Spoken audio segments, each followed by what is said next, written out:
Hi, Joy. Hi, is it Josu Castro? This is Joy. Hello. Hi, how are you? I'm doing good, but I'll get better. Great. Awesome. Where you calling from? What city, state? Redford, Michigan. Nice. I'm in, Metro Detroit. yep, I work the Detroit market Mm. in Redford. And I love Redford. I was born here and grew up here, and then came back. Nice. What street do you live on? I used to live on Frisbee and Wadsworth. I know once, but I live on Brady. I Yep. grew up on MacArthur. Yep. I know those streets. Yep, for sure. Oh yes. Nice. Are you doing wholesaling now or? No, I'm coming back to here. My background is heavy duty finance, and I do a lot of funding. I've been doing funding most all of my life. I've done about 30 million in real estate investments. And so I'm doing funding and wanting to get into doing some investing myself. Perfect. Nice. Awesome. Awesome. We'll get a few people's coming Where on. where are you located, Todd? I live in Commerce Township, Michigan. Ah, I know Commerce. Yeah. Know it well.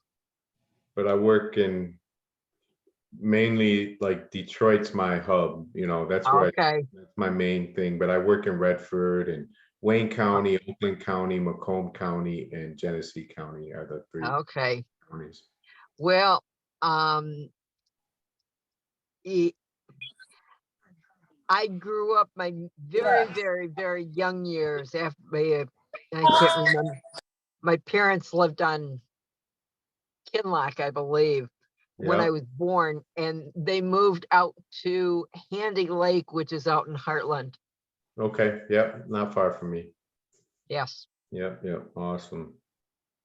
And most people have no idea where Handy Lake is, but it's more popular now because they've now got we were the only full year-round home on the lake. My parents built it, and they moved when I got to the point of going to kindergarten. Got it. Okay. All right, great. Well, we got some people on here now. That's awesome. Just to let everyone know, my name's Todd Chunn. I've been in real estate for a long time, probably close to 30 years. I was in the mortgage business and been doing wholesaling for 6 years. And I've done it. I'm fixing and flipping a house right now. I've done many of flips and had rental properties, but wholesaling is my main business that I do. And what I'm trying to do here is answer any questions. I work with a lot of other wholesalers, kind of show them the ropes and just try to give back and help out, do deals with them and things like that. So anyone that's on right now, if you have any questions you want to run by me, I'm going to put my contact information in there, my Facebook page, YouTube. I got purchase agreements that I could send to people, assignment agreements and all that good stuff. A lot of good things. So like anyone currently actively wholesaling right now or have any questions? Okay.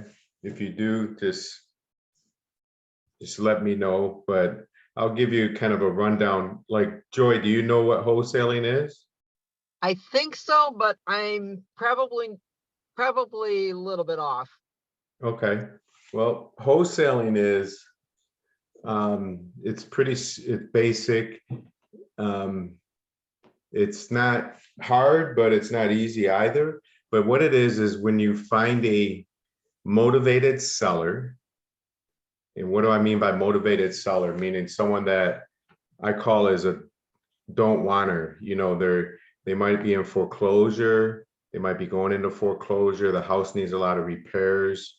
They could have inherited the property through, you know, like probate or something like that. Or back taxes, or they're a landlord and they have bad tenants. So those are people have motivation to sell at a discount. Okay. And what we offer them is speed and convenience, where they don't have to fix up the house. They don't have to kick the squatter out or the bad tenant out.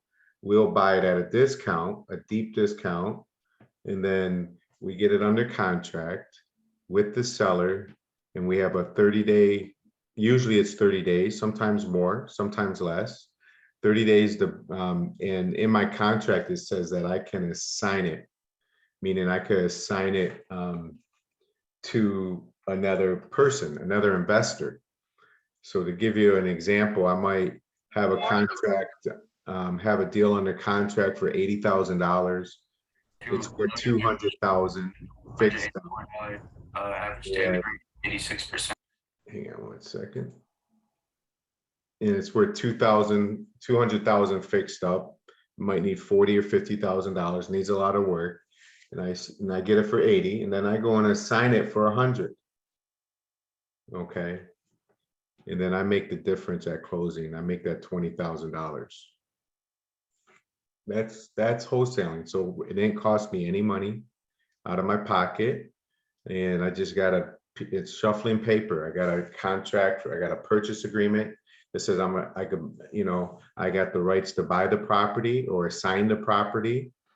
And then I go ahead and I either buy it myself or I assign it to another investor, and then they close on it, and then I get paid at closing. That's what wholesaling is. It sounds simple, but it's not. It's simple, but it's not easy. If that makes sense. Those are the words. Yes. Simple but not easy. Yep. So is it, how do you say, is it Josu? Josue. Josue, how you doing? Nice to meet you. Good. How are you? Great. Are you doing some wholesaling now? Yes. So my buddy's the one who got me into it. He's closed some deals already, and he's taking me under the wing. But yeah, I'm outside of like Philly. That's my market right now. Okay. What market's yours? I didn't hear you. Outside of Philadelphia. Okay, great. Yeah. Are you what are you finding mostly? Rentals or fix and flips? What type of deals? Right now, we're mostly dealing with fix and flips. That's what I'd say mostly. Okay. I would think here in Detroit area, Metro Detroit, we are coming more into the rentals. Yeah, I mean, we've been through a couple, but they don't follow through all the way to close, you know. Yep. Yeah, for sure. I got some houses with squatters in them, meaning they don't belong there. Yep. Which when I have a squatter in a house, I got to get it a lot cheaper so I could sell it a lot cheaper, you know. That's usually how I do it. Awesome. Any questions that you have? Anything I can help you on? Do you primarily wholesale, or what else do you do? Mostly I do wholesaling. I do have a fix and flip going on right now. I bought it for 88,000. It's worth 250. And we're probably going to put about 50 to 60,000 into it. So it's going to be a nice little deal. I put my information in the chat. If you go to my Facebook page, TC Deals Detroit, you could see the videos from, I did about 10 videos so far, just going through the fix and flip from day 1 and then day 5 and then day 10, day 12, things like that. So we opened up it's like a small house, 1,100 square foot. It's going to be like 1,200 at the end of the day, but We tore out the kitchen, we opened it up to make it an open concept, tore out the bathrooms. And Nice. just, it was a hoarder type house, you know, we went through like 5 dumpsters already. Oh wow. Yeah. Yep, yeah. I own a dumpster company, so that's beneficial there. Look at that. Yeah. So I guess, so if anyone has any questions about wholesaling, put it in the chat or just raise your hand or just spit it out. But I'm gonna give you guys a few, I'm just gonna talk since unless someone has a question, I would love it, you know, but just to give you some ideas on lead generation. Okay, how do you get leads? And so there's lists you could buy, companies like List Source and things like that. But I'm going to tell you my favorite leads or ways to get leads. One, I like non-owner occupied, meaning a landlord, you know, someone it's a rental property. Those are, I love calling those or mailing those and texting those. So people that don't live in the house, those are like my favorite, one of my favorites. I get a list of pre-foreclosures. Everyone, and I work about 4 counties here in Michigan, and I get the list of pre-foreclosures. I go to the foreclosure auctions every week. So foreclosures, I like those also. I got a foreclosure, knock on wood, that's closing on Friday, that it went to auction for $70,000. An investor bought it for 95,000, so 25 grand over. There's a 6-month redemption period here in Michigan. So I met the homeowner. I try to help her keep the house, save the house, but she didn't have any money. She deeded me the house for $1, and I helped her get $25,000 because there was an overage of $25,000, right? All right, so she got 25 grand, and I'm helping her move out of the house, find a place to live, move her belongings, and I sold the house already. It's supposed to be closing on Friday for $160,000. Okay, so I make the difference between 160 and 95,000. So it's a That's a big deal. Yeah, that's a big deal. Of course, I got a Wait. partner, and there's a water bill for 8 grand, but still, it's a big deal.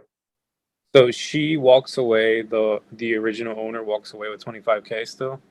Correct. That's really amazing. Wow.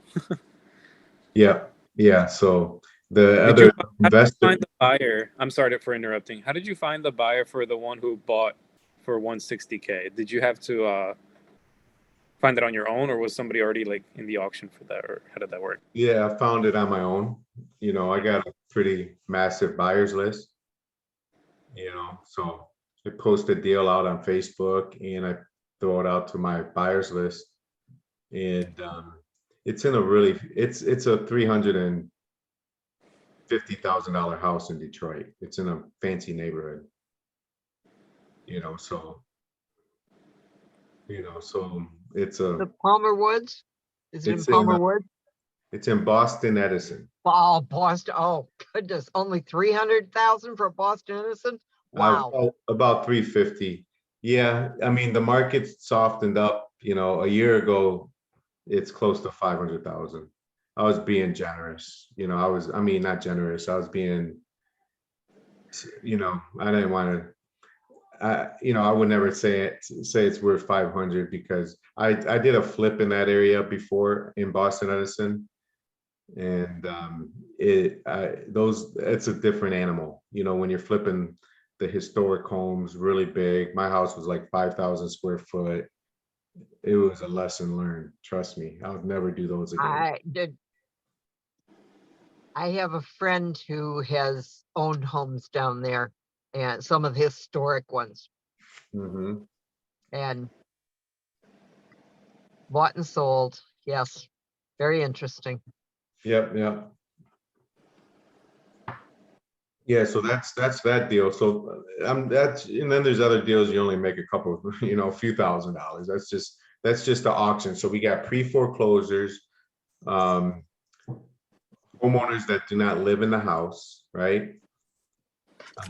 Which we call absentee homeowners, foreclosures, and a couple of, I guess, tricks. So in Michigan here, you get, anytime I see a mail person delivering the mail, I'll stop. I got a little blank like invitation card in my truck, and I'll write in the card, like tell them my name, email, my cell phone, and then I'll tell them, I'll list on one side everything I'm looking for. People that have high grass, ugly houses, bad roofs, foreclosure, someone might have died, renters, squatters, just a bunch of things I list on the card. Okay. And then I write in there that, just send me, I tell them, I meet them, I introduce myself, and I say, listen, I buy houses. I'm looking for houses. I know how to find people.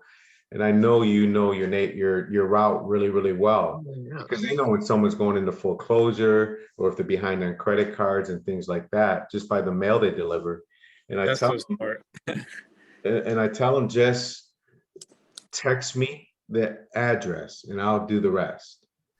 So they text me. I got like 10 or maybe not 10. I got like 6 or 7 mail people that are out there texting me every week addresses of houses. And You turned a regular mailman into a bird dog for you. That's pretty cool. And then do you offer them like part of the cut? Is that how it works? I give them $500 if I buy it. Nice. That's really a good strategy, because I feel like well, for me, I don't have an issue finding sellers, mostly buyers. But yeah, that was good. Yeah, you could do that with garbage men or women. They have neighborhoods, mail people, in a couple. If someone has a company like pest control, because a lot of times they got to spray for whatever, and they work with a lot of landlords. Okay, so that's another good one. So I own a dumpster company. So I have rubber wheel dumpsters, 10-yard, 20-yarders, and 30-yarders. And you know how many buyers I get because they order dumpsters from me. And what I do is I go through my list like last month, and I look at the houses that I delivered the dumpsters at, and I'm a real estate agent. So I could go online and I could see exactly what they bought the house for, what they're, I could get all the information, and then I add them to my buyers list, So I can ask them what they do with the house. Are they going to rent it? Are they going to flip it? And then we become friends, and I get another person on my buyers list. So if you know anyone that owns a dumpster company also, those are leads or buyer leads that you could get, from that. So Todd, I've got a funny just to add. I'm into humor. Mm-hmm. I worked for a garbage company with a lot of dumpsters and garbage trucks back when Jimmy Hoffa disappeared. Nice. Here in the Detroit area. So nice. I probably know the company. Yeah. okay. There's a lot of money in trash. Oh, yes, there is. Yep. But yeah. So you said you're having problems finding buyers, right? So you could go on Facebook, and you might do this already, and just look at the wholesaling groups or the fix and flip groups or groups in your area. Okay, anyone that posts a deal, and you got to do this like every day, spend a couple hours a day doing it. Just go at nighttime or something, or whenever, just go through anyone that posts a deal, and someone says, oh, I'm interested, DM me, take a picture of that, or you should DM those guys and tell them who you are. Okay, say, look, I'm an active wholesaler. Me and my partner, we're finding houses all the time, and I would love to add you to my buyers list. What are you looking for? Buy and holds, fix and flips. And I don't get too much into, if they want a 3-bedroom brick house with this and that basement finish. I don't forget that. I just try to get an idea of what you're looking for, what areas they don't like, or what areas they like, and then I add them to my buyers list. Okay. And I have a system that I could send. I could email blast my buyers list in like 2 minutes, right? So that's one thing that I do. And I could pinpoint it. Like if someone just likes one area, I always tag, like I got different tags for people like Detroit or Pontiac or suburbs or Inkster or Redford. And when I get a deal over there, I just type in that Redford, and I got 100 people that like Redford, stuff like that. Buy and holds, fix and flip. So I kind of tag them like multiple tags, not just one tag.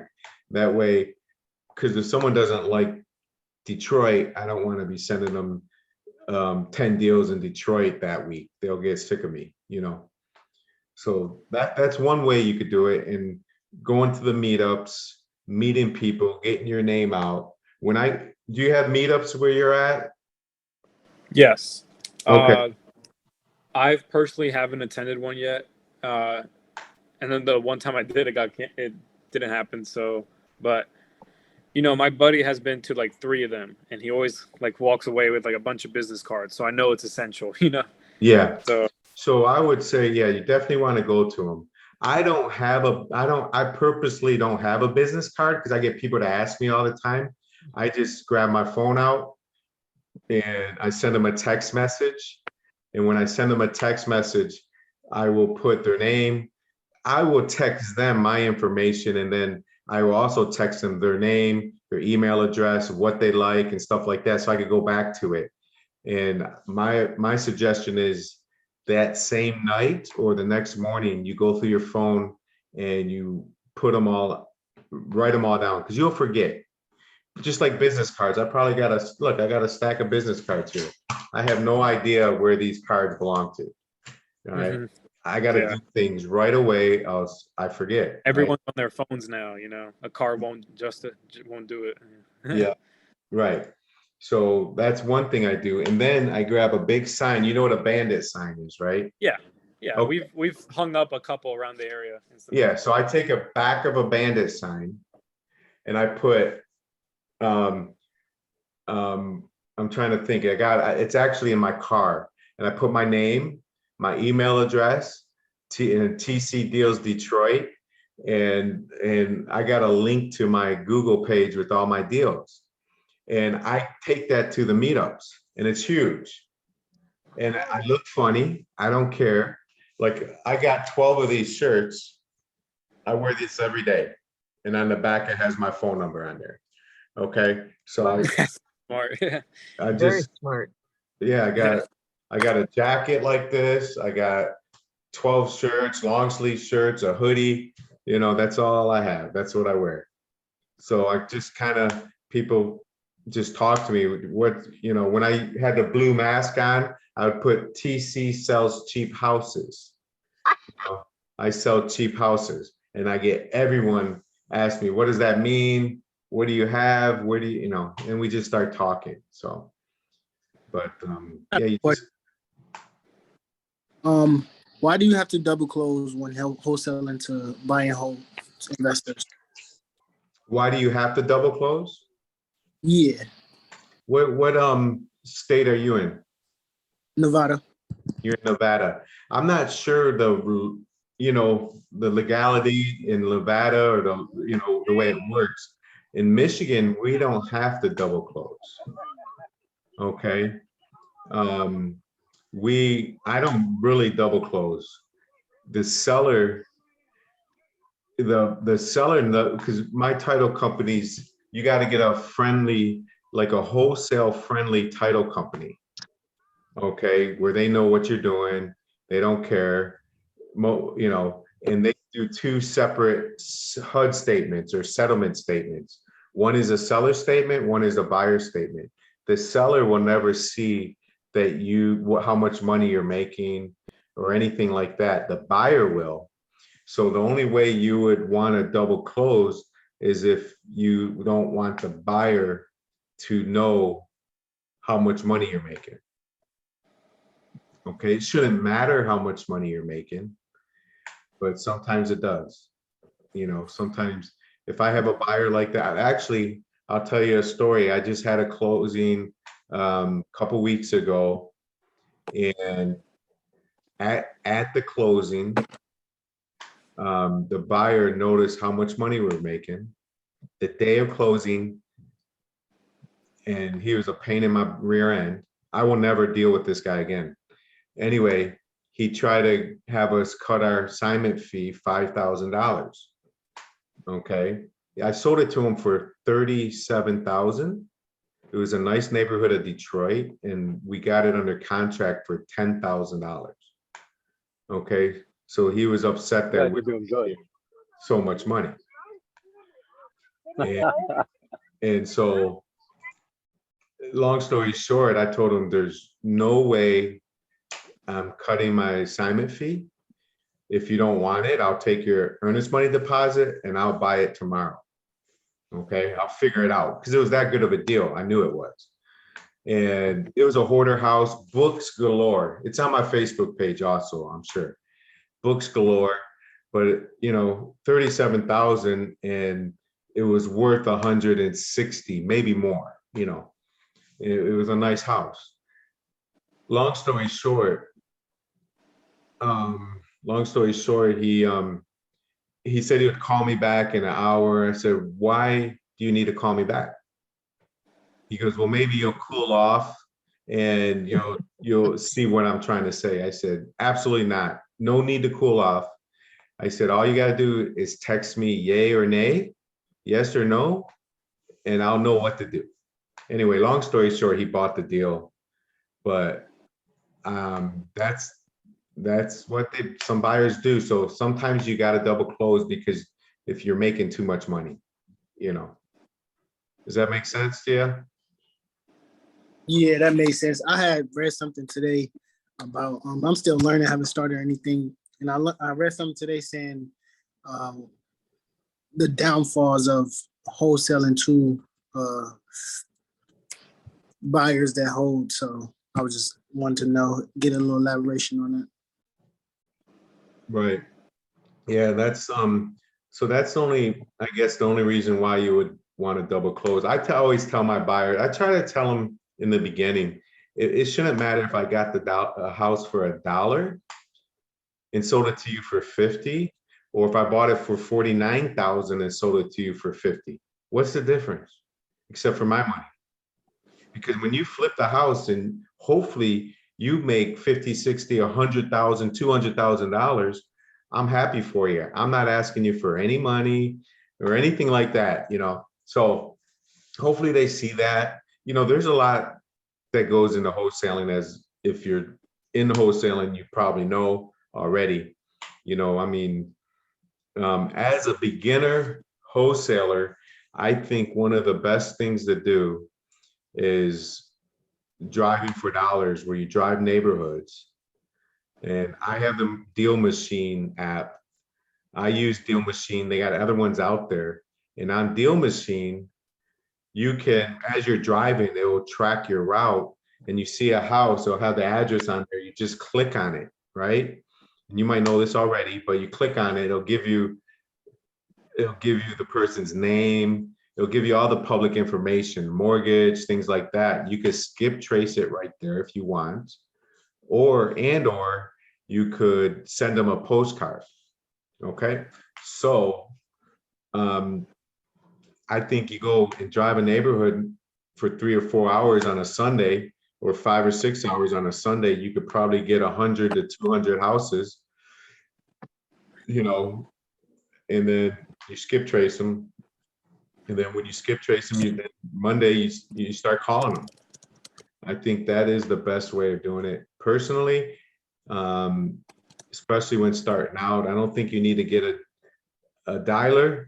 You know what do you know what a dialer is, where you put in all the phone numbers and it just dials one after another, which is nice to have, but it costs money. As a beginner, you want to go as cheap as possible, and you're going to learn by talking to people.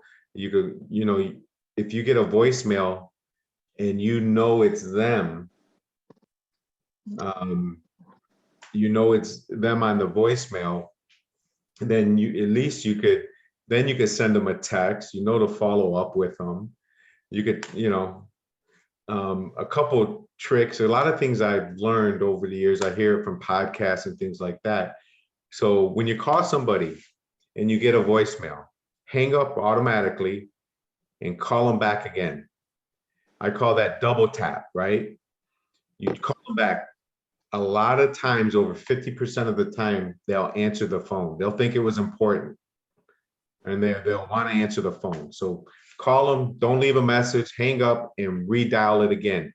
And then sometimes triple tap it, do it 3 times in a row. And you get a lot of people that will answer the phone. All right. So there's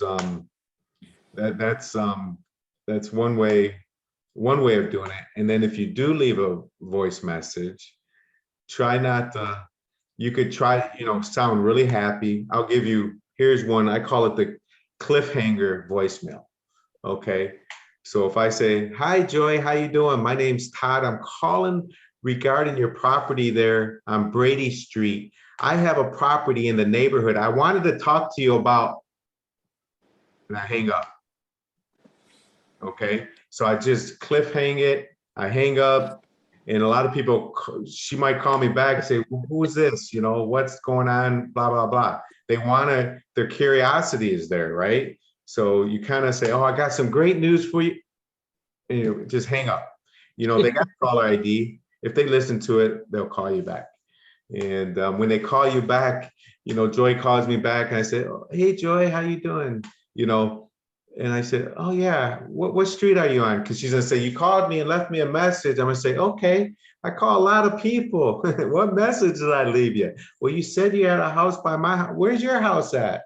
"It's on Brady." "Oh yeah, in Redford, right? Yeah, awesome. I love that area." And then I just start talking about the house and say, "You know, I got some houses in that area and I'm looking for, I don't know if you called my office or talked to us before or heard my radio commercial. And I was just reaching out to see if you might be interested in a cash offer, a quick, simple cash offer." Boom, that's it. You remember, you're not going to force anyone to sell their house to you. You know, they gotta, usually we're calling people that we kind of know that might have problems. You might have drove by the house and seen that it had a bad roof. It was falling down. It was an eyesore. Or you might have a list of foreclosures or pre-foreclosures. You don't want to call them and say, "I know your house is going into foreclosure." They get all those calls. You call them and say, "You know, hi, I'm Todd. I'm looking to buy another house in the area. I buy houses in all kinds of conditions and situations.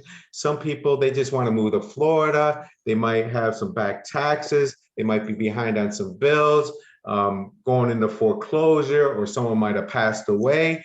I was just reaching out to see if you might be interested in possibly selling." That's it. So you give them all kinds of different options and you throw in whatever you're calling. Like if I was calling a landlord, I would say, you know, they might have some bad tenants that aren't paying them, or they might want to do, you know, need a roof done, you know, just stuff like that, and see if, and just try to get them to say, "Yeah, what do you got? How much?" That's you're trying to get them to the next step. And someone says, "How much?" or "How much you sell me?" "Well, how much are you looking to sell it for?" Or, "If I may, let me ask you a few questions and I could, you know, it won't take long and I could let you know and give you a fair offer." And then I start going into, you know, the condition of the property. And then once I get a pretty good idea of the condition, then I'll go in, "Why are you looking to sell it? What would this do for you if you're able to get this off your chest?" and things like that. So that's kind of the way, you know, I do it. there's thousands of different ways you could do it, but hopefully that's what this is here today, is just trying to give you a different perspective, maybe somebody else's perspective, and you know, take it from there. If everyone would do me a favor, and if you would want a purchase agreement, a copy of a purchase agreement that I use, and a copy of an assignment agreement, a couple other goodies, if you just put your in the chat, put your you know, your name, email, cell phone, and what market you're in, and let me know that. Please send me whatever you have, and I'll send it to you. All right, I just put my information again, because sometimes, and if you're in a different state, and you could always have a title company. Remember, use a wholesale friendly title company. How do you find them? Look on Facebook. You might know somebody that does wholesaling. Always ask them, who do they like to use, and things like that. Yeah, So, I was about to say that's what my friend said, that to find a title company, you just literally find a wholesaler who closed a deal recently, you know, or Yep. is experienced, and then you just literally ask them and go yeah, from there. absolutely. And then you could take my purchase agreement and have them review it. Remember, title companies have attorneys on staff, and they'll look at that. It won't cost you anything. Instead of hiring an attorney, you can have them say, is this purchase agreement acceptable? Is this assignment agreement acceptable? Or do you have one that someone used previously, that that someone used previously that I could use, you know, and you could, you know, they might even send you one, or they might have one. Okay, but remember, you want to make sure it says that you can assign the contract. I suggest that it says also that you can file a claim of interest on the property. Okay, if you don't know what that is, in some states, you got to make sure you can do that. But a claim of interest is, let's say I get a deal under contract and I'm buying it for $10,000, and they sign it, I sign it, I'm closing in 30 days, 2.5 weeks goes by, they call me up and say, Todd, I found that someone offered me more money. Or they text me or something like that, whatever. Usually I don't say much about that. I just go and file a claim of interest. I put a lien on the property that says we have a purchase agreement, pretty much. And I cloud the title. So and then I send it to all the title companies in the area, because I want them to know, because usually it's another wholesaler that locked it, that's trying to get the property. And then I'll call the seller, and then I'll tell them, look, you know, there's a lien on the property. We have a purchase agreement. You cannot sell it to anyone else. You know, I'm ready to close it, just like my contract says, and this and that. We talk about it, and it is what it is. Sometimes they're not happy. And, you know, maybe 6 months later, you'll get a call from a title company saying, will you release this claim? And you could say, yeah, the only way I'd release it is for $5,000 or $3,000 or $10,000, whatever you want to say. And there's plenty of times that I've received money because of that, you know, not a lot, but a few times. I don't do a lot of claims because it doesn't happen much, but your contract has to say that you are allowed to file a claim. And if it doesn't, you can't file a claim. Then you could get in trouble for that if they sue you. Okay. So there's a couple of things there. And what else? There was one more thing that I think I was gonna say. So we got the purchase agreement, we got the claim.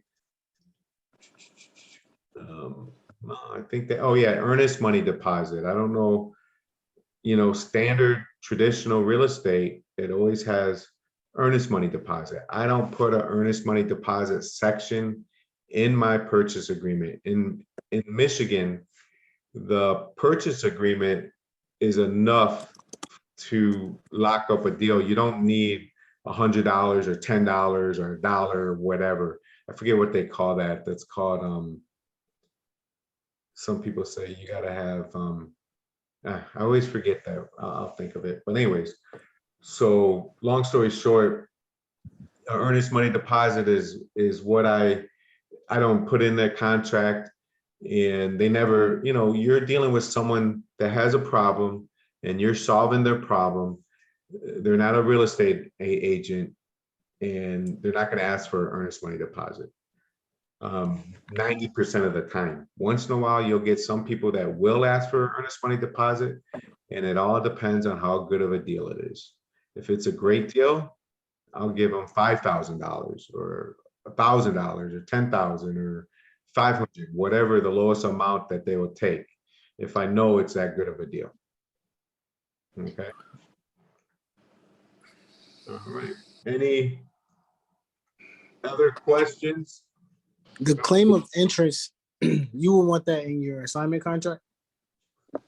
No, that's going to be in your purchase agreement. Okay. Yeah. I could show you. Would you guys like to see a purchase agreement real fast?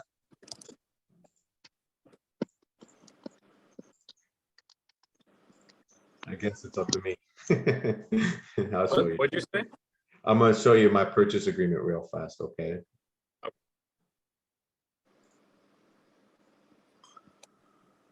So here's a purchase agreement. Can you get, oh, I got to share my screen. I'm sorry.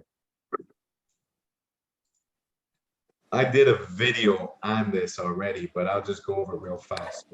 Very simple. You got the dates, names, county, address, legal. You don't even need the legal, but sometimes I put it in there. I got the price. I changed this recently. This is brand new. Okay, right there where it says cash / private money lender. Okay. So I put the buyer shall pay the full price to the seller upon execution and delivery of a warranty deed, transferring good and marketable title, either by cash or by funds received from a private lender. Because sometimes I'm getting a deal and someone says they'll pay cash, but at closing they're getting funding from a private lender. So it's two different things. So I instead of just having cash, I put that in there. No one says anything about it. Okay. And then you got the closing date right here. Buyer shall pay all closing costs. Seller should pay no closing costs. I'm going to look for My contract says on one of the numbers bullet points, it says indemnity and release of claims. Is that what you guys were talking about, the interest of claim thing? I don't think so. Like I have here, it's right here. It is agreed and understood by all parties that buyer may, at his or her its sole option, file and register a claim of interest or memorandum of this purchase agreement with the Register of Deeds for the county in which the property is located. This will remain in place if the seller or anyone associated with the sale of the house does not perform on this contract. Okay, so that's what that is. And then,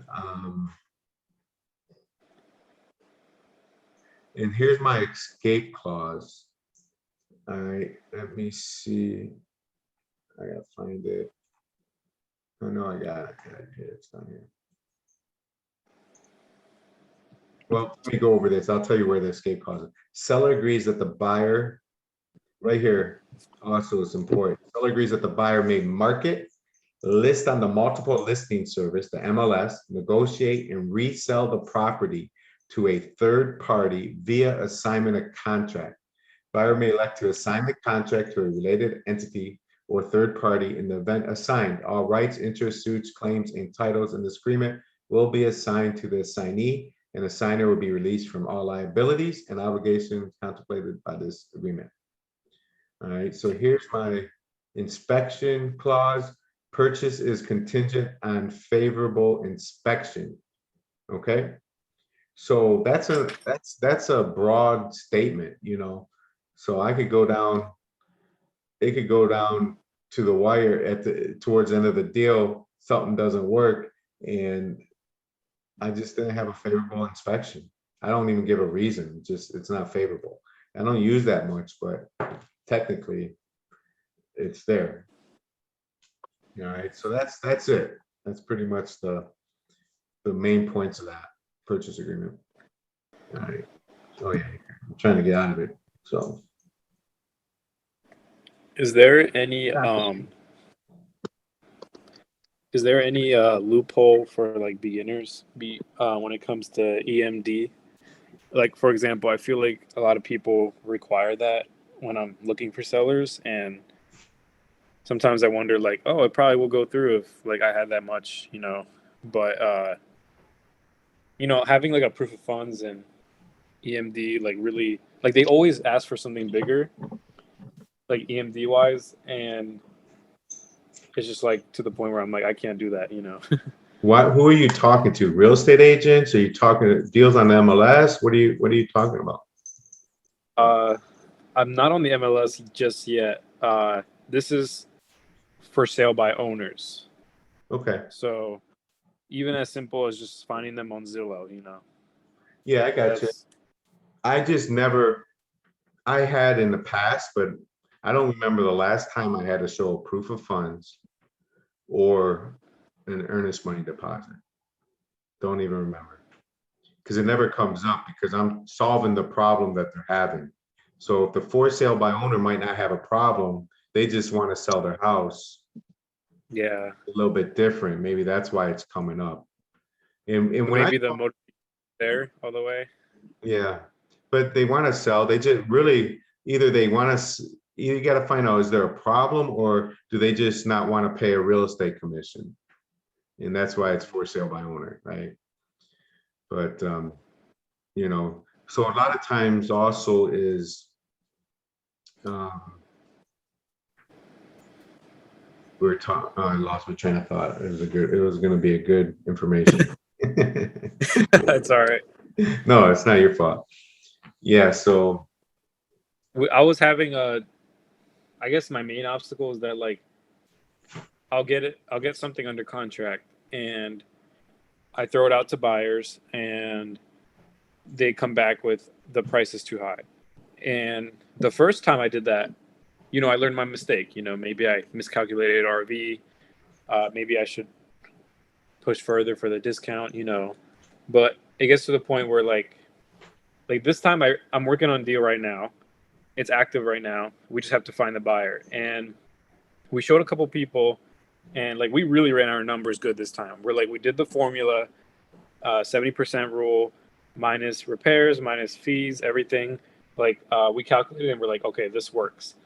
And then we still get people that are like, yeah, that's too high. I need it at this. So I try not to get like unmotivated and be like, dang it, I got it at the wrong price, and try to be like, no, I just got to find the right buyer, Yeah. So like I just get confused whether I messed up on my end on getting the right price. And I feel bad because like as a wholesaler, I don't want to put out a bad rep, Last thing I want to do is call back the seller and be like, hey, got to negotiate down, So I'm just wondering like, also it could be maybe I'm not exposed enough to like buyers. That's what I'm thinking too, because I haven't done what you did, like how when you mentioned having a big sign at meetups, and I've done the Facebook groups thing, but maybe I'm just like wondering like maybe I'm not getting the right price or something.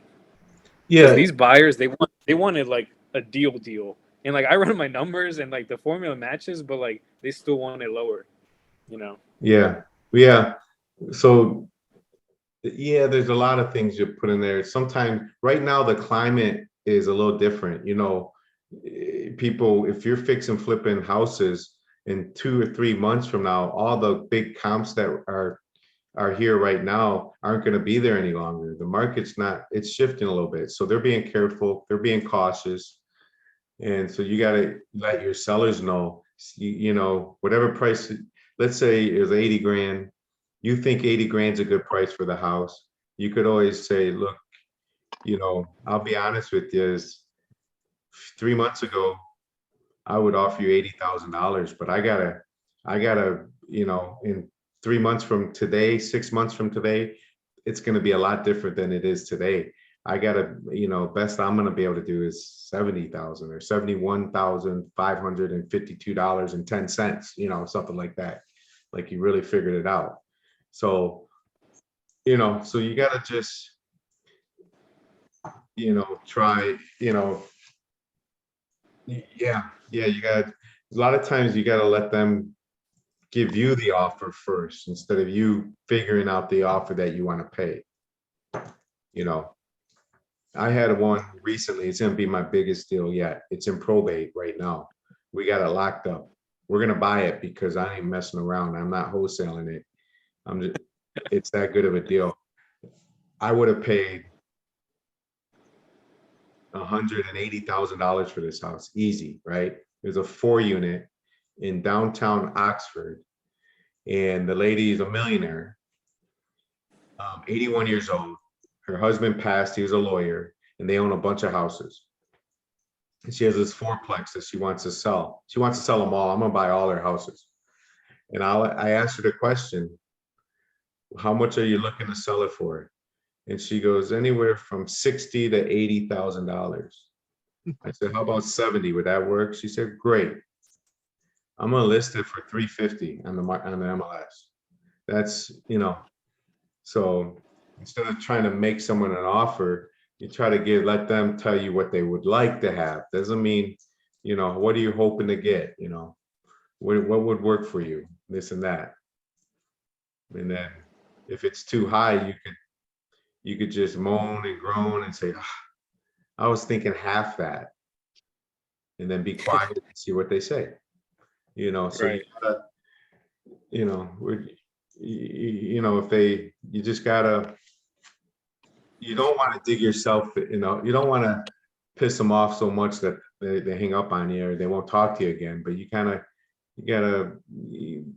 see where they're at, figure out why and stuff like that, all that good stuff. So, but, awesome. So, all right, everyone put their chats in. I'm gonna save it. Let's see. I have one more question. Yeah. For someone who's starting out in wholesaling, I know you have a bunch of different situations like pre-foreclosure, REOs, absentee owners. For someone starting out, what kind of situations would you say we should start off with? Because I know like probate or, it go through a process and it takes a while. So Yeah, probate's for someone starting out, it's too tricky. There's so many things. I would drive for dollars, drive neighborhoods. And if you wanted to buy a list, get absentee owners. Okay, people that don't live in the house. Those would be my 2 recommendations. And when you call I try to buy. Yep. I tried to pull some lists from PropStream, but I feel like the list that I pulled, they were called so much by other wholesalers that like I felt like it was like no use. Like I kind of stopped pulling lists from PropStream because like literally everyone like I called, they're like, we get a bunch of calls every day. I don't know if like maybe I need to filter my list more when I get them off PropStream, or maybe just try a different approach at it. But that was one thing I had when pulling It lists. might be the filter. I mean, a lot of people use it. A lot of these lists are the same, but that's why I say driving for dollars. You're in a neighborhood that you like for some reason, and you see these ugly Right. houses. Now, another thing you could do with driving for dollars is you could I call it driving for dollars on steroids. And you could actually get out of your car and knock on the door. Okay. And tell them who you are. So I suggest, instead of saying, hi, my name's Todd, I'm an investor, this and that. You could tell them you work with a group of investors. Okay. Say, hi, my name's Todd. I work with a group of investors, and what we are looking to do. Okay. I buy houses myself, but I also am working with a group of investors. We're trying, because I could buy more houses with all of us instead of me by myself. I don't usually say that, but sometimes I have to. I say I work with a group of investors. We're looking to buy a handful of houses here real fast, and that's why I'm reaching out to you. Blah blah blah blah. I'm gonna try to show you guys my letter that I have. that I carry with me. If I can find it real fast, I think I know. Hang on one second. It's so simple because you don't want a letter that's, and it might be the tenant that answers the door. If it's a tenant, you can ask them, how's your landlord? They treating you right? Blah, blah, blah, blah, blah. Can you give me the landlord's phone number? They'll give you everything. Do you know Keegley, the company Keegley? Yeah. I think the wholesale is like part of that too. Yeah, my No, buddy works for them. So like he finds houses for them. That's the only reason why I'm into this, because I'm like basically wanting to get to his point where he's at. He works for them, or Yeah, he like basically he knows the guy who works in Keegley, and he kept sending him a bunch of leads, and he's like, dude, if you want, you can work for us. We'll give you a system, and you just find houses for us, and if the numbers work, we'll close the deal and you get half the cut. And that's what he's doing right now. And then eventually we wanted to like move further to the point where we don't need them and we have our own buyers. Like that way we can have most of the profit. But that's where we're at right now. So. It's a great way to start. So you'll learn how to find deals, find deals, find deals, find deals. And then you learn how to sell deals. So it's a process. So here's my letter. Look how easy it is. It just has Michigan Home Solutions, top price for your property, guaranteed offer, no repairs, no hassle, no effort on your part, move when ready, no worries. We buy in any condition, any situation. That's it. See how simple that is? Anyone can read it. And then, so I carry that with me, and I'll knock on the door and say, my name's Todd. I work with a group of investors, and I got a house over here, and we're looking to buy some more houses, just checking to see if you're looking to sell, would you like a fair offer, blah, blah, blah, blah, see what they say. Again, you can't force anyone to sell, but you could see if they like you. And then I got foreclosure letters pre-foreclosure letters that I carry with me also and send out, stuff like that. Is there a way you can email that pre-foreclosure letter? Because I never know how to approach pre-foreclosures well yet, I guess. The best way to approach pre-foreclosure letters is tell them who you are, and you work with a group of investors and you're buying houses in any condition, any situation. You're buying houses that someone might be behind on taxes, or they want to move to Florida. They might be behind on their mortgage payments, or they already are in foreclosure, or someone might have passed away. And, so we, like I said, and we buy pretty houses and ugly houses. Are you interested in selling? That's how you do it. Does that make sense? Yeah. Honestly, I think your approach on simplifying things is like the best way to go. Sometimes that overcomplicate things. Yeah, because a lot of people are calling them and saying, I see you're going into foreclosure. They say, oh, I'll give you their answer. Everyone's going to say this. Oh, we took care of that. Click. They're all going to say that. So if you just call out of the blue, I can help you, da da da da. I can help in any situation, stuff like that. And even the foreclosures, same way. Even a probate, you could do the same thing. You can say, my name's Todd. I work with a group of investors, and we're buying properties in any condition, any situation. Sometimes someone might be behind on their mortgage, or even in foreclosure, where someone might have been passed away. They need a probate, or someone just wants to sell for whatever reason. And we specialize in, in all that stuff. Just trying to see if you're interested in selling. So it's just a conversation at the end of the day. And so it's pretty much the same every time for me. It could get boring, I guess, but it's not boring. It's fun trying to fish. It's like fishing, you're trying to hook them, getting to like you, and building that rapport and things like that. All right, awesome. What else? Any other questions?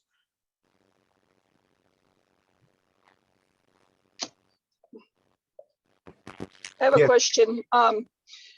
If I go to a title company that deals with wholesaling, they're good with wholesaling, and I haven't been through the whole back-to-back close and all of that, are they usually good about walking you through it? Okay, we need this next, or you got to go in there and you like got it and know what you're doing, or No, not at all. They usually are going to help you out. You tell them, look, I want to send my business to you. I want to use you. I hear some good things about your company. I'm brand new, and and I'm going to need your help. Anything you need, you let me know, but I don't know what you need unless you let me know, So that's what I would suggest. Most of them, they have title processors that process the loan. So what you do, here in Michigan, I would order title. I would send them over the purchase agreement, and I would say, please open up title for this. Boom. 3, 4, 5 days later, they're going to email you the title work. You could call the person that emailed you and say, hi, Melissa, how you doing? This is Steph. I was calling, I got the email about the title. I'll be honest with you, I have no idea what it means. Can you go over it with me, or can you let me know if it's clean? Is it clear? What do I need? And you can say, whoever you're buying it from, is Mrs. Jessica Simpson, is she the owner? That's who I'm buying it from. And they're gonna say, yeah, she's the owner, but there's a Jonathan. And you might not know, so you might have to find out who Jonathan is. You just call them and say, everything's going well. Title company has a few questions. There's a payoff. We're going to have to get a payoff from, I need you to sign this authorization. And who's Jonathan? Oh, that's your ex-husband, or he passed away. Okay, they're probably going to need a death certificate at closing, stuff like that. But they'll help you with that. Sometimes they'll do the phone call conversation for you, but I wouldn't want my title companies calling my customer ever. right. They might say something out of that you don't want them to say. So Okay. yeah, they should be more than happy to help you. Great, thank you. Yeah, I can find the houses and I know what to do with them after I get them. It's the in between, and so I've been bird dogging and then partnering with people on finding the house and then also funding it. So Nice. yeah, it's the in between, the paperwork, the purchase agreement, the going to title and all of that. That's intimidating to me. I got you. And I would be honest with you, most people are the opposite of you. That stuff is the purchase agreement, title, all that. Once you get used to a few of them and get into it, it'll start, oh yeah. You'll look back and say, oh, that's the easy part. Yeah. But that's good that you got the hard part that you like, for sure. Steph, what state are you in? New Mexico. Oh, nice. Yes. Awesome. Nice. Yeah. Nice. For everybody that's new out there, I just have to say, take advantage of the meetups, get connected in your local meetups. Yeah. It's so valuable. Absolutely. One thing I used to do a lot, and this is how another way you could grow your buyers list. You could blast out to Facebook, everyone you know. You can say Monday night. You could go to my YouTube and watch some of these old ones. They're hilarious. Monday night, I'm gonna be pitching my deals out. So if you're a buyer and you're looking for a great deal, come Monday night at 8 o'clock on my Zoom page or whatever. Okay. All right. I'm gonna show you guys something. No, I guess it's not. I'm sorry. anyways, I used to put in Facebook, you could make yourself have glasses, weird like genie hats on. So I used to do all these videos with weird stuff going through, and I look like Papa Smurf, and then I would have a picture, I'd put it right up, and I was nervous. It was like right when I was starting, I was so nervous, but I didn't care. And I would put the picture, like I would write up something about the house and the address, because I wanted people to see it, you know, and how much I'm selling it for. And then I would talk about the house, and I would say hi to everyone. But yeah, it must be on my Facebook page somewhere, in my old videos, but it's pretty funny. But I'm gonna start doing that again, because I get a lot of people that watch that, and people out of the country, finding people out of state, out of the country to invest in your area. You got to be in an area that, you know, you could buy a rental property for $20,000 to $80,000, and they're renting from $1,000 to $1,500, and it's just like a killer deal. You know, some areas, I don't know what New Mexico's like, you might not have those areas, you know, but in Michigan and Detroit, you do. You know, that's why people in California, Arizona, they want to invest in Detroit, Ohio, Indiana. Those are the type of markets that are good rental markets, you know. So, or the ROI, the return on investment is higher, but there's a lot of headaches in those areas too. Well, I'm sure they know that stuff, so. Mhm. Awesome. All right. So with Todd, with a back-to-back close, you don't need to have the cash yourself at all, but what about something that you're gonna keep, or you don't have a buyer yet and you're gonna, like, do you just have deep pockets yourself, or do you find private money for that, or? Yeah. So I have, from going to meetups, doing flips, I got private. I can't go and get the money at a bank or credit union, nothing like that. But I pick up the phone and say, hey, John, I got a great deal. I'm buying, this is what I'm doing, this and that. I need $100,000 to buy it. It's when I give them the details of it. It's all about the deal, and they trust I'm going to do what I say I'm going to do, and all that good stuff. So yeah, that's how. Yeah, and when you double close, you said something about double close, you don't need the money. When you double close, you need the money, but when you assign the deal, like if you do an assignment, you don't need any money. Does that make sense?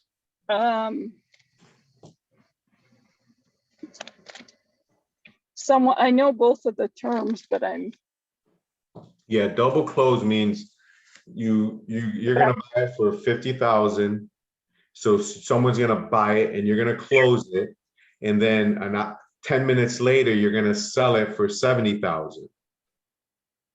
So you gotta have transactional funding, which is really easy to get. It might cost you $1,000, but you gotta have transactional funding where they send the money to the title company, okay, and they close we call it A to B, and I'm B. So the seller to me, and then B to C means B to the buyer. The C is the buyer.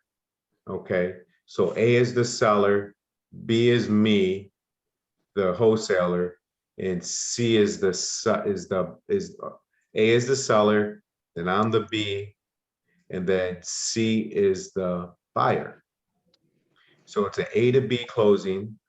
I'm going to buy it from the seller, and then B to C closing, I'm going to sell it to the seller. So there's two separate closings, two separate title insurance, title work, closing costs.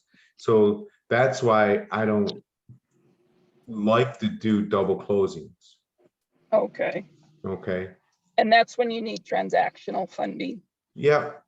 Okay. And you always ask your title company I know in Michigan, two title companies I use, they do it themselves. They have a company that does transactional funding. So a lot of times they either are set up with someone they know, that does it, or they might do it themselves. And you go to meetups and you can find other people.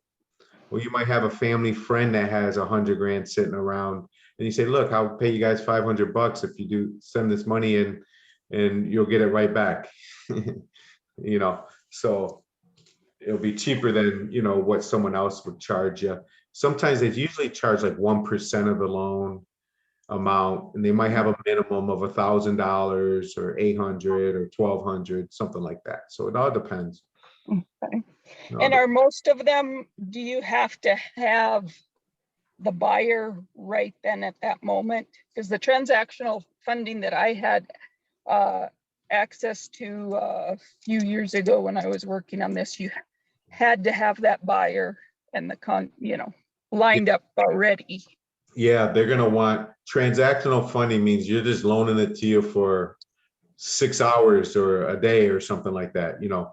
So yeah, you got to have a buyer ready to go.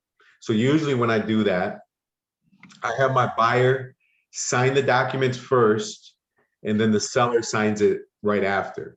Because I don't want my seller to sign and then the buyer doesn't ever sign. You know, I want my buyer to send their money. The buyer sends the money to the title company. They tell me they got the money.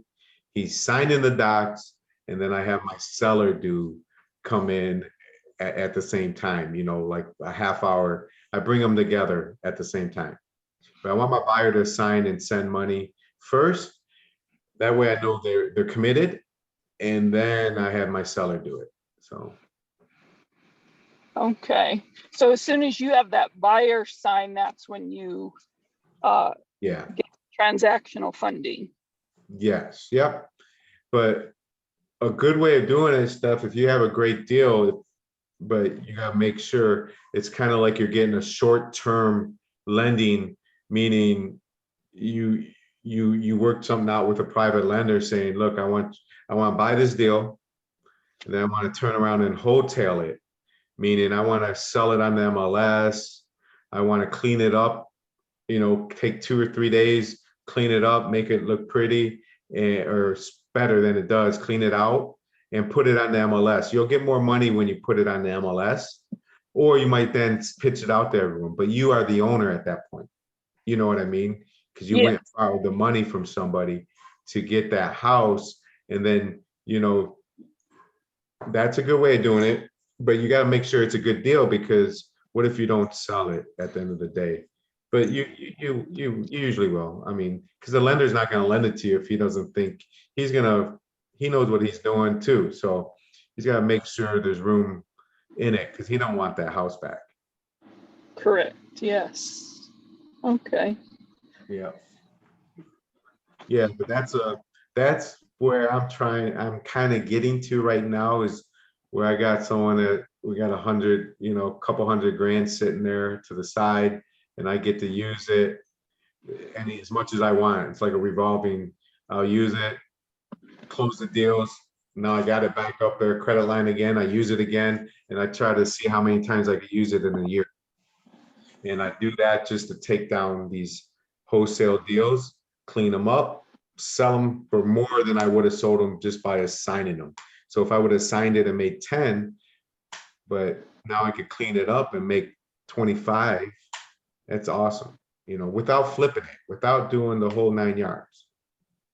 Right? Okay. You just clean it up. Okay. You know, if it takes more than a week, it needs too much work. Okay. And then you have with the seller, you have a purchase agreement with them when you go to look for that buyer. If Does that make sense? if You get the house locked down in a commitment from the you get a commitment from the seller and in the form of the purchase agreement. Is that correct? That's correct. Yes. And then finding your buyer, and then once you get a commitment of a monetary commitment from the buyer, then you're pulling your transactional funding. Is that correct? If you need to do transactional funding, So Correct. if I have a buyer that says they want to buy it, then you're not gonna send them the purchase agreement that you have. You're just gonna send him a purchase agreement between you, because you're not gonna sign it. You're gonna send them your purchase agreement between you and them. You know, say, look, I'm buying, you know, you could say, look, I guess you could send him, but you don't want him to know the price of the house. Let me Correct. show you guys my purchase agreement that I filled out, because this will, when I send this, when I have a deal that's going to a buyer. Hope this is good information.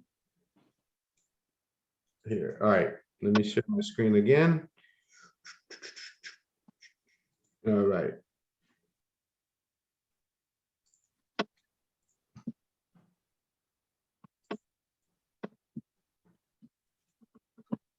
All right, PA.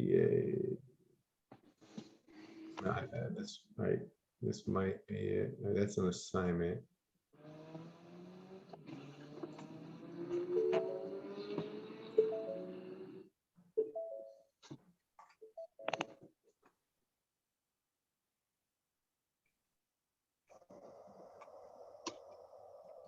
All right, I know where it's at. Hang on. Where am I? All right, so many things open. I sent it yesterday. Here it is. All right, so I sent this over to an investor. Here's my purchase agreement. All right, got all the information in there. I crossed off the purchase price. I do not want them to see that. It's none of their business. Then I got an assignment agreement. And in my assignment agreement, it says I'm selling it for $110,000. It says assignee shall pay a total amount of $110,000 for the subject property, which is the sum of the original contract price plus an assignment fee. So it's the combined, you know, I got that deal for $95,000 and I'm selling it for $110,000, but he doesn't know I bought it for $95,000. He'll know at closing, but he don't need to know it now, because now he's gonna go inspect the house. Well, he already inspected it, but now he might try to, he says, oh man, he should cut down his fee. He's making $15,000, blah, blah, blah, blah, blah. So I don't let him do that. I cross it off. A lot of people get mad. I love it when they get mad. Love it. Love it. And it says, none of your business. I always tell them, it's none of your business. You know, I think this one, I tell them, sometimes I might say, I think this one I got for 109,000. Or I might say, I think I got it for $1. They might be giving it to me. I can't remember. It doesn't matter. Anyway. So I cross it off there. They'll find out at closing. It is what it is. Unless you double close, they won't find out.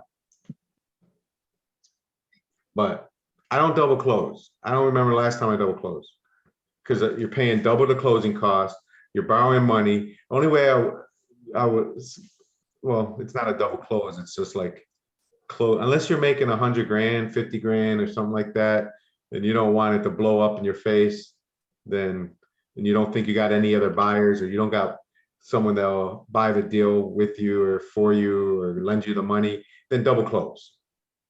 I'm not being a cheapskate, and it's just not necessary sometimes, you know, just to hide what you're making, unless you don't know the buyer and he might get crazy, you know, something like that. All the buyers got to, if I was buying a house from you, Steph, and you're using it, I would ask, what title company are you using? You tell me, I'm using Speedy Title. I say, well, who's your processor? Trust me, I would call them so fast and say, can you send me over something? They'll send me a title commitment. They'll show me what you got it for. Or I'll ask them, how much is the purchase agreement on this one? I forgot. I lost mine. And they'll probably tell me, and you'll get so mad at them. You know, they can find out what you got it for pretty easily. But anyway, most of them don't think like that, but some do, I guess.